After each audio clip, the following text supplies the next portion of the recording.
मेरा जिगर नूर नजर, मेरा जिगर नूर नजर, मेरा जिगर नूर नजर, हक का मीनारा,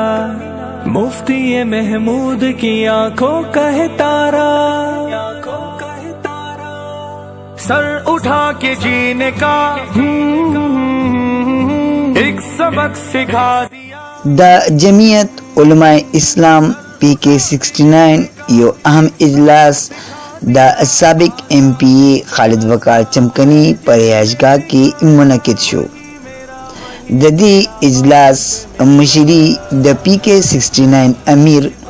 नाजिम फजल अमीन कवला। पदी इजलास की द PK 69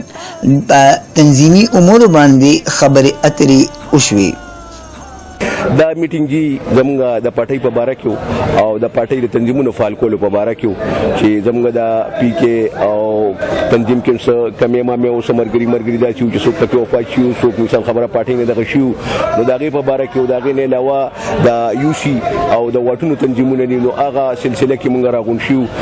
ماشاءالله ښایسته اجلاس وشو ملګرو ډېرې ښایسته خبرې وکړې ښایسته سجیشن یې ورکړې او په هغې باندې به انشاءالله مونږ عمل کوو د دې نه پس ته مونږ شروع کېږو او د هر UC دا هر واټ تبزو او خلکو کې مطلب دا یو وایرنس پیدا کوو او ملګری به دې لپاره تیارو چې مطلب دا زموږ د پارټي فعال شي او مخکې لاړ شي لہذا دا یو دینی پارټي ده او یو داسې پارټي ده چې هغه خبره زموږ د دنیا او د آخرت او د بقا لپاره زموږ لپاره پکار ده چې مطلب دا هر سړی په دې کې مرسته وکړي او دې کې ملګرتیا وکړي او مطلب دا خلکو ته یو اواز ورسوي.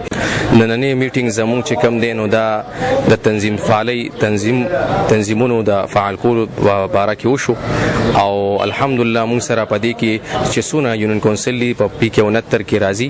ټول مرګرو موږ سره دې کې شرکت وکړو او الحمدلله ټولو ډیر ښه مشورې او رائے هم خپل ورکړل. زموږ نن د PK 69 یعنی 69 د جوای اجلاس وشو پاغه کې چې موږ تنظیم سازي لپاره مرګري وټاکل او بس تنظیمونه و ان شاء الله نن موږ مکمل شي په دې لپاره چې موږ مخکې تیر هفته کې یو پروګرام کړو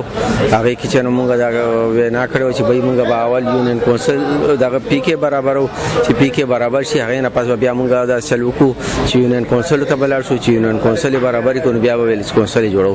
نو په دې کې چې زموږ امیر صاحب او زموږ PK جنرال سیکریټري واسي صاحب د چې موږ سره تعاون وکړو او موږ د دې شکریا ادا کوو او ان شاء الله د دې PK 69 د ارګنایزینګ کمیټې ممبرانو کې زه